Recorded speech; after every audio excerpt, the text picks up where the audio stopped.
So friends, ఈ వీడియోలో వచ్చేసి టీవీఎస్ క్రెడిట్ సాతి అనే యాప్ గురించి అయితే మాట్లాడుకుందాం. టీవీఎస్ లోన్స్కి సంబంధించి.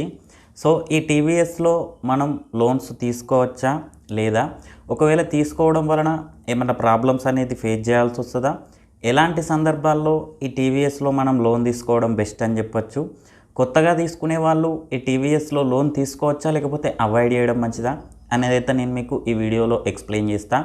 ఫ్రెండ్స్, దానికన్నా ముందు వచ్చేసి ఇంకోటి ఏంటంటే, కింద డిస్క్రిప్షన్లో నా యొక్క టెలిగ్రామ్ ఛానల్ లింక్ అయితే ఇచ్చిన. ఆ ఛానల్లో వచ్చేసి మనం మనీ ఎర్న్ చేసుకునేందుకు బెస్ట్ ప్లాట్ఫామ్స్ ఏమేమి ఉన్నాయి అనేది అయితే పోస్ట్ చేస్తూ ఉన్నా. ఇంట్రెస్ట్ ఉన్న వాళ్ళైతే ఒకసారి అయితే ట్రై చేయండి.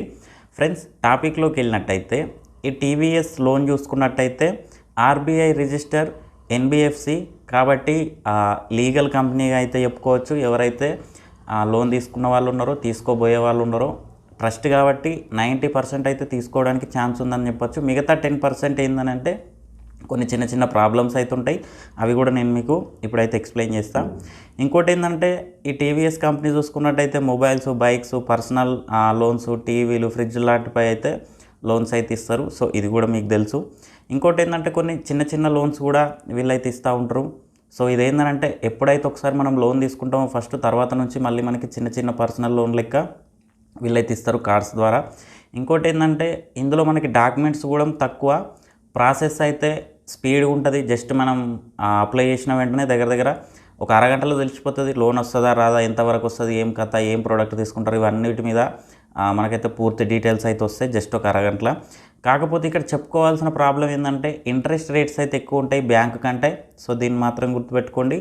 ఇంకోటి ఏంటంటే, ఈఎంఐ కనుక లేట్ అయిందనుకోండి, పెనాల్టీ కూడా ఎక్కువనే ఉంటుంది. సో దీన్ని కూడా మనం అయితే ఖచ్చితంగా గుర్తుపెట్టుకోవాల్సి ఉంటుంది. ఒకసారి లోన్ తీసుకున్న తర్వాత ఊకే మనకు ఆఫర్స్కి సంబంధించి కాల్స్ అయితే వస్తూ ఉంటాయి. ఈ లోన్కి సంబంధించి ఇంత ఆఫర్ ఉంది, లేకపోతే ఈ ప్రోడక్ట్స్ మీరు తీసుకుంటే దీనిపైన మీకు ఇంత ఆఫర్ అని చెప్పేసి కంటిన్యూస్గా అప్పుడప్పుడు మనకి రోజుకు అయితే కాల్స్ వస్తూనే ఉంటాయి. ఇది ఒక చిన్న హరాస్మెంట్ లెక్క అనుకోవచ్చు. ఇంకోటి ఏంటంటే, లోన్ క్లియర్ చేసిన తర్వాత ఎప్పుడైతే మనం టీవీఎస్లో ఒక ప్రోడక్ట్కి సంబంధించి లోన్ తీసుకొని ఈఎంఐ కూడా టైం టు టైం కట్టి మొత్తం లోన్ క్లియర్ చేసిన తర్వాత మనం అయితే ఎన్ఓసి తీసుకోవాల్సి ఉంటుంది. సో దానికి సంబంధించి కూడా వీళ్ళైతే కొంచెం లేట్ అయితే చేస్తారు. సో దీన్ని కూడా గుర్తుపెట్టుకోండి. మరి ఈ టీవీఎస్లో మనం లోన్ తీసుకోవచ్చా లేకపోతే అవాయిడ్ చేయడం మంచిదని కనుక మాట్లాడుకున్నట్టయితే, ఎవరైతే ఒక ప్రోడక్ట్ మీకు ఖచ్చితంగా ఇంపార్టెంట్ అయి ఉంటుందో ఆ ప్రోడక్ట్ మీద ఖచ్చితంగా మీరు లోన్ తీసుకోవాలి, ఇన్స్టాంట్ లోన్ కావాలంటే మాత్రం టీవీఎస్లో తీసుకోవచ్చు. ఇంకోటి ఏంటంటే, మన బ్యాంక్ నుంచి లోన్స్ రావట్లేదు అనుకున్న టైంలో కూడా మీరు తీసుకోవచ్చు.